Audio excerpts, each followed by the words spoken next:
Hello friends, আসসালামু আলাইকুম। কেমন আছেন সবাই? আশা করি সবাই ভালো আছেন। আমিও আলহামদুলিল্লাহ আপনাদের দোয়ায় অনেক ভালো আছি। আর যারা যারা আমাকে প্রতিদিন জিজ্ঞাসা করেন যে সকালে ঘুম থেকে ওঠার পর সন্ধ্যা পর্যন্ত আমি কি করি, তাদের জন্য আজকের ভিডিওটা দেখার আগে আমার এই চ্যানেলটিকে যারা যারা সাবস্ক্রাইব করেননি তারা দ্রুত সাবস্ক্রাইব করে ফেলুন আর পাশে থাকা বেল আইকনটি প্রেস করে দিন, তাহলে সবার আগে আপনার কাছে আমার ভিডিও পৌঁছে যাবে।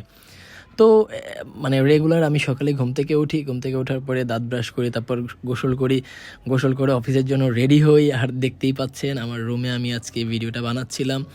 তো আমার একটু মানে আনইজি ফিল হইতেছিল, কারণ হচ্ছে মানে আমি বাসায় কখনো ভিডিও টিডিও করি নাই আর ওইভাবে কখনো দেখানো হয় নাই। তো অফিসের জন্য রেডি হওয়াটা একটু কষ্ট প্রতিদিন সকালে ঘুম থেকে উঠে, কারণ ঘুম ঘুম চোখ থাকে। আর গোসল করলে যদিও ঘুমটা একটু কাটে, তারপরেও ওরকম কাটে না, ঘুম থেকেই যায় চোখে। কারণ ঘুম থেকে উঠি আমি প্রতিদিন সকাল 7টা, পৌনে 7টা, কোনো দিন 6:30টায় উঠতে হয়। আর এটা হচ্ছে আমার খুব পছন্দের একটা কলম। এই কলমটা আমার সাথে সবসময় থাকে। আমার ঘড়ি, এটাও পছন্দের একটা ঘড়ি আমার। লাস্ট কয়েকদিন আব্বু আম্মু বাসায় ছিল না, আর আমার ঘুম থেকে উঠতেও প্যারা হচ্ছিল, আমার অনেক বেশি কষ্ট হইতেছিল। 7টা 8টা অ্যালার্ম দিয়ে রাখতে হয়। তো বাসা থেকে রেডি হয়ে চলে আসলাম বাইকের কাছে, ওকে একটু মুইছা, তো যত্ন তো নিতে হয় ওকে, যত্ন ছাড়া তো ওর উপরে ওঠা যায় না। সারাটা দিন ও আমার সাথে আমার কোর্টেই থাকে, যদিও ওকে ওরকম চালানো হয় না, সকালে যেয়ে রেখে দিই, আবার সেই সন্ধ্যার সময় ওকে বের করি, ও আমার সাথে রেস্টেই থাকে, আমি রেস্টে থাকি না, আমি সারাদিন দৌড়ের উপর।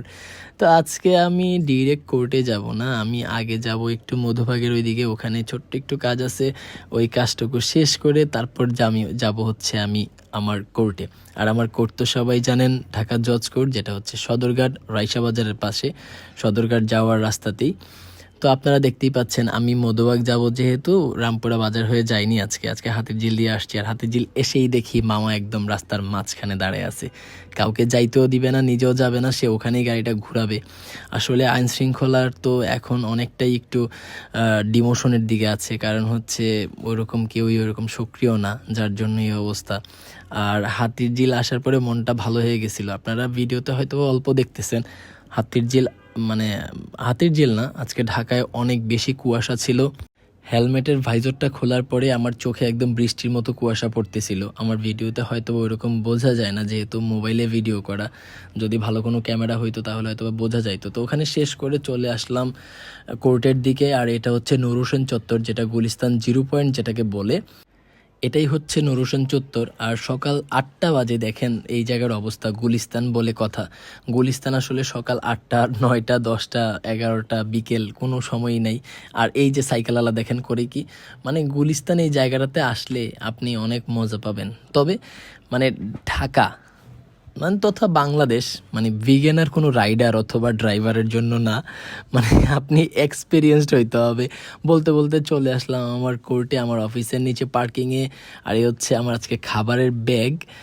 খাবার সবসময় আমি টিফিন বাটিতেই নেই, কিন্তু লাস্ট কয়েকদিন আব্বু বাসায় নাই, খাবার দিতে পারে নাই, যার জন্য আর এই হচ্ছে আমার চেম্বার, এই হচ্ছে আমার চেয়ার, আমি এই টেবিলে বসি, আমার সিনিয়র ওখানে বসে, আমার সিনিয়র অ্যাডভোকেট জনাব মোহাম্মদ আক্তার হোসেন ভুইয়া, উনি হচ্ছে আমার সিনিয়র। মানে উনি খুবই বিজ্ঞ, যেটা আসলে বলে বোঝানো যাবে না। আর স্যারও অনেক ভালো মানুষ, আমাকে অনেক বেশি আদর করে। তো আমার চেম্বারটাও ফাঁকে সবাইকে একটু দেখাইলাম যে এই জায়গাটাতে আমি আসলে সারাদিন কাটাই বলতে লাস্ট 2 ইয়ার্স আমি এখানেই আসি। সকালে নাস্তা করি নাই, যেহেতু সকালে নাস্তাটা তো খেতেই হবে, তো সকালে নাস্তা করব ঠিক আছে, কিন্তু ভিডিওতে খেয়াল করবেন যে আমি আরেকজনের সাথে কথা বলতেছিলাম, মানে আমি চেম্বারে যাওয়ার আগে আমার ক্লায়েন্ট চেম্বারে এসে হাজির। তো একদিক দিয়ে ভালোই লাগে, মাঝে মাঝে আবার একটু প্যারাও লাগে। কারণ কি প্যারা লাগার কারণ হচ্ছে মানে এই প্রফেশনটাতে অনেক বেশি কষ্ট। কীরকম মানে মানুষের সাথে সবসময় কথা বলা, ওঠা বসা চলা, মানে এগুলো করতে হবে। আপনারা দেখতেই পাচ্ছেন আমি শান্তিতে নাস্তাও করতে পারতেছি না, এই অবস্থা। তো তাড়াতাড়ি নাস্তা শেষ করে বসে গেলাম ডায়েরি নিয়ে। আজকে যতগুলা মামলা আছে সবগুলো তো রেডি করতে হবে, কোর্টে জমা দিতে হবে, কারো হাজিরা, কারো টাইম পিটিশন, কারো এটা ওইটা।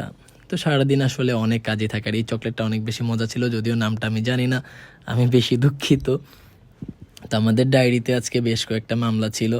সকালটা আসলে অনেক দৌড়ের উপর গেছে, দৌড়ঝাঁপ করতে করতেই আসলে প্রতিদিন যায়। মানে ফ্রি আসলে কোনো দিনই থাকি না। শুক্রবার শনিবার যেটুকু থাকি ততটুকু তো আপনারা দেখেনি যে আমি খেলাধুলা নিয়েই বেশিরভাগ কাটিয়ে দিই আমার শুক্রবার শনিবারগুলা। শুক্রবার শনিবারে অন্য কোনো কাজ আমি রাখি না। আর চেম্বারে কোনো কাজ থাকলে তখন তো আলাদা বিষয়, এটা প্রফেশন, সবার আগে এটাকে প্রায়োরিটি দেওয়া উচিত এবং আপনারা আমার জায়গায় হইলে সেটাই করতেন।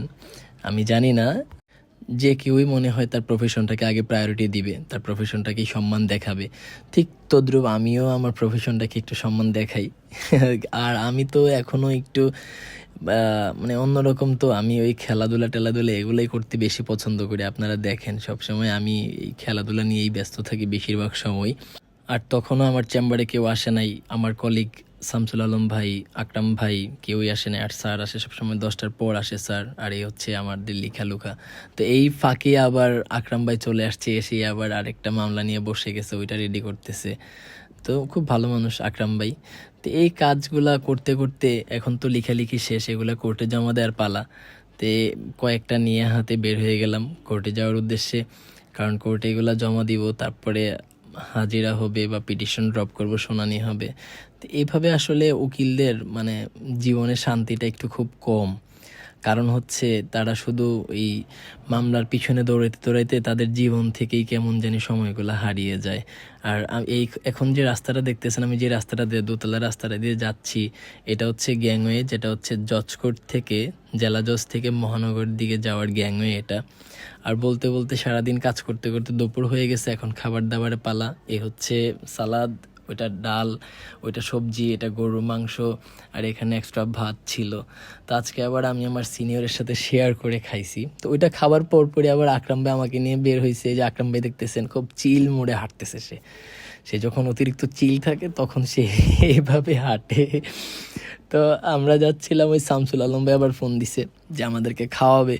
তা আবার বের হয়ে গেছি মাখনের এইখানে, যে দেখি মাখনে তো অনেক ভিড়, ওই যে আমাদের শামসুল আলম ভাই আসতেছে। মানে মাখনের ভিড় দেখে আর এখানে খাওয়ার ইচ্ছা হয় নাই। তো মাখন থেকে আমরা শেষে চলে যাই স্টারে। স্টারে যে আমরা খিচুড়ি নেই, মাটন খিচুড়ি যেটা, ওইটা নিয়ে আর আকরাম ভাই খাইতেছিল। আকরাম ভাই আজকে বাসা থেকে খাবারও আনে নাই বুদ্ধি কইরা, আমি তো জানতাম না, যার জন্য আমি আনছি, আমিও খাইতে হয়েছি। তো পরে সারাদিন শেষে কাজ করতে করতে, আর এই ছেলেটা খুবই ভালো একটা ছেলে, ও আর কি আমাদের এখানে সিকিউরিটি। তো ও সবসময় আমার বাইক মুছে দেখে রাখে, অনেক যত্ন করে ও আমার বাইকটা, মানে সবার চাইতে আলাদা জায়গায় রাখে। আর ও সবসময় আলাদা রাখবে, আলাদা মুছবে, আলাদা দেখবে। তো বের হয়ে আসি পল্টনের এখানে, এসেই দেখি আবার মেট্রো রেল যাচ্ছে উপর দিয়ে, নিচে তো আমরা বসে আছি ঢাকা শহরের চিরচেনা মানে জ্যাম। এই জ্যাম ঠেলতে ঠেলতেই আমার জীবন অনেকাংশেই শেষ হয়ে যায়। তো যাই হোক, অনেক কথা হইল, সারাদিন আপনাদের আমার সাথেই রাখলাম, আপনারা সবাই দেখছেন, অসংখ্য ধন্যবাদ। আর আমার চ্যানেলটাকে সাবস্ক্রাইব করে দিবেন। দেখা হবে অন্য কোনো ভিডিওতে, অন্য কোনো জায়গায়। আসসালামু আলাইকুম।